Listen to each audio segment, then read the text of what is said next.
Hi there, Beckie Belote here from Creative Memories. I don't know if you can see me or not, so sit down, stand up, I don't know.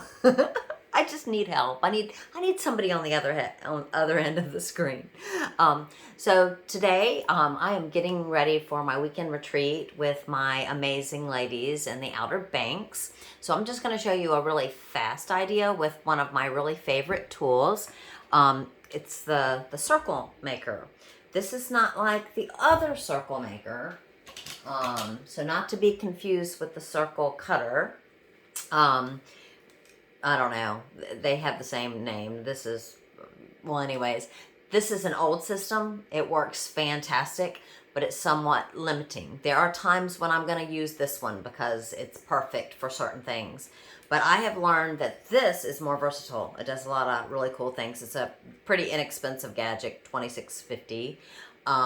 And it gives you some more options. So I wanted to show you this. It's one of our focus tools this weekend at the Outer Banks. So for those of you that are coming to that retreat with me, if you don't have one of these, you might want to put it on your wish list. So I'm going to show you just a really cool journal box that is going to be breathtaking. You're going to love it. I'm going to be using the Joy to the World collection in case you have that and want to match it, but it doesn't matter. You can use whatever. In fact, I did another one with botanical blue, so any collection will work. So let's take a look at this great journal box idea. Give me a sec.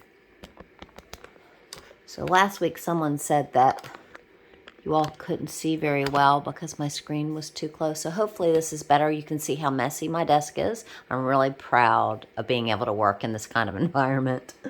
All right, so the first thing we need to do is find my mat. I don't know what I did with it.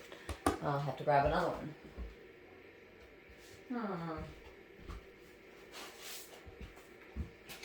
All right, so sorry about that. We will need this mat. All right, so what I'm gonna do, this is a piece of paper. Actually, I'm gonna start by cutting my circle.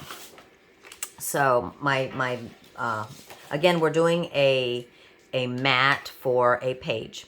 All right, so I like a 4-inch hole for photos. Most photos, you're gonna trim a little bit down to fit in a 4-inch spot. So I think that's a really safe one if you're making this for something that you're not actually, where you don't actually have the photo cut yet. So this is a 4-inch cut. If you aren't cutting well, it's probably because your blade needs to be changed. If you have had your circle cutter for a while, there is a blade cartridge in there that you can change when it gets dull. And just push the little button, and there you go. So anyways, mine is starting to get dull, which it made me think of that. It's better to cut with a nice sharp one. But anyways, this is going to be my journal box. I'm going to put lines on the journal box using my perforated blade. It's orange. Scoring will work too. I prefer perforated for this, so that I can see it better because my eyes are not as strong. So I'm going to take the edge of my circle and put it on the very first line that sticks out. All right, then I'm going to move that line that I just cut up to that same line, that very first line. And I'm going to continue that process until I have as many lines as I want. So it's very easy to do on a circle or on a rectangle or whatever shape. If you have a focal point. I've just found that that's about the right amount of journal space that I need. So give me a second to do this so that it is beautimous for writing on. I hope y'all are having a good week. I am really having a good week. My husband had surgery. He's doing very well, and it's such a blessing. We are both self-employed, so when one of us doesn't work, it puts a little stress on our family income. But it looks like he's not going to be under the weather for too long, and I am blessed to have the business that I have to be able to help support our family during times like this. All right, so I cut that on the 4. So it's the white numbers on your thing. It has all kinds of numbers on it. I had this little black mark lined up to the 4. So what I'm going to do is scoot it over. I'm going to go to, they're in 2/10. Every little line is 2/10. So if I move to the first line to the right of 4, it's 4.2. I'm going to go to between the 3 and the 4, so about 4.3. I'm saying the dimensions, but it doesn't matter. You just want it bigger than what you did for that you know, I did a 4 for this, so I need bigger than that for the next one. And I did 4.3. That's a nice measure. If you haven't used this before, the cutting blade is right underneath here. If you don't push down on it, it's not going to cut. So if you want to just make sure you have enough room, like I'm going to waste paper if I cut there. I'm going to scoot it down. That's much better. Oh, actually, I do want more room for this. I almost forgot what I was thinking. So give yourself some room because we're going to keep cutting circles outward. I'm glad I caught myself. I almost got carried away. All right, so I'm going to go ahead and cut. I'm going to go around twice because my blade is not sharp. I just want to make sure I definitely get it. All right, so that takes care of that. Now, I'm turning this so that I can see, you all can't see, but I can see the measure here. Now, please pay very close attention. I am going to loosen this. I did it tight again. I always hate that. Okay, so I'm going to loosen it. Now what I'm going to do is put down quite a bit of pressure, and I'm going to scoot it as far as I want. You don't want to do any less than 2/10. So in other words, one line is 2/10. I'm going to probably go scoot. In other words, my thumb is holding this in place, and I am scooting this way to make it bigger a little bit. All right, I'm going to tighten it back up, and now I'm going to cut.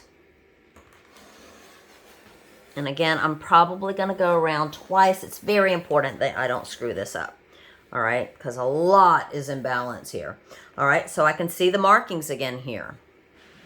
All right, I'm going to loosen it again. Hopefully I didn't tighten it as much this time.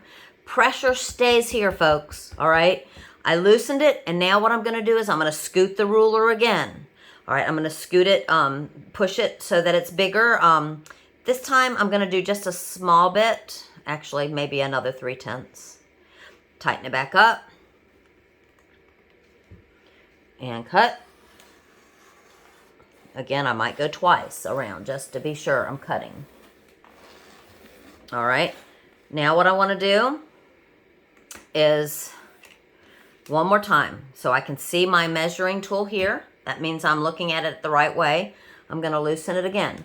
Now, this time, just to be different, I'm going to do a thicker one. So I'm loosening. Pressure is still here.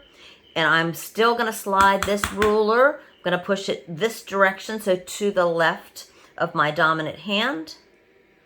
I'm going to do just a maybe even more prominent. All right. I'm going to tighten it up.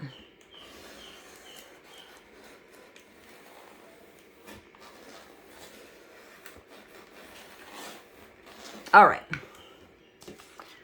so now what I want to do is look at what I just cut at, okay? I cut that at about 5.8. So now I want a piece of paper that would look nice with this. I'm going to go ahead and use this one.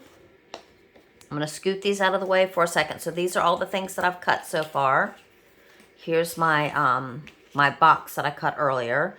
It was at, like I said, it was at 5.8. I want a bigger circle. I'm going to go to say 6. I'm going to do 6.3. Like another real prominent one. Make sure I have space. Again, if you're not sure if you have space, remember the blade is here. I can hold it without pushing down and it's not going to cut. And I'm just going to wheel around and make sure it's going to be on here, which is good. Here is good. Good. I have plenty of room for this circle and this space. You want to, do that first so you don't waste paper. All right. So now let's see what we got. All right. So I am going to start with my biggest circle that I cut, and I'm going to put that here, whichever way I want. Doesn't matter. I'm going to use both sides. Very important to use double-sided paper on this to get the full effect. So if you haven't tried our paper, I would love for you to. I think you'll be very impressed. We pride ourselves in making sure that typically the front and the backs of our paper look very good together. So if you recall, we cut extras. I want to eliminate the middle one for an effect and use the smallest one next. I'm going to flip it over. You could put it in, but I like that the green shows through here. I'm using Repo. This is very thin. If I put it down and I don't like it, I'm going to be able to pick it back up because of the adhesive that I used. And then I can just put it down again. It won't ruin it. So with this, I do recommend for sure your Repo. Look at how messy I am. I don't know what people do without repositionable tape. All right. All right, and then I'm going to put this guy in the middle.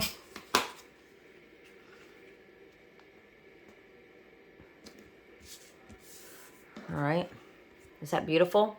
And then what I'm going to do, because I'm probably going to put this on a Christmas page, I'm going to go ahead and cut a few hollies out for decoration on the edge.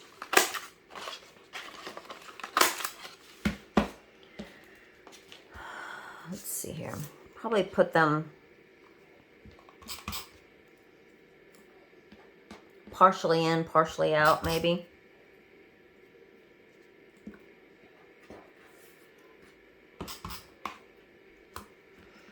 And then let me show you what it would look like once you put it on a piece of paper. Is that gorgeous? Maybe maybe cut out some little red dots or use your stickers for that. So there's this one. I made this one earlier with Botanical Burst Blue. And I added, this came from Out of This World, that little rocket and the little fumes. I love that. Just to show you some variation of how nice you can do these. So anyways, I hope you'll run and try them because I think they're super cool. And thank you so much for watching. I really can't tell you how proud I am of myself that I have been so faithful to do these Tuesday tips.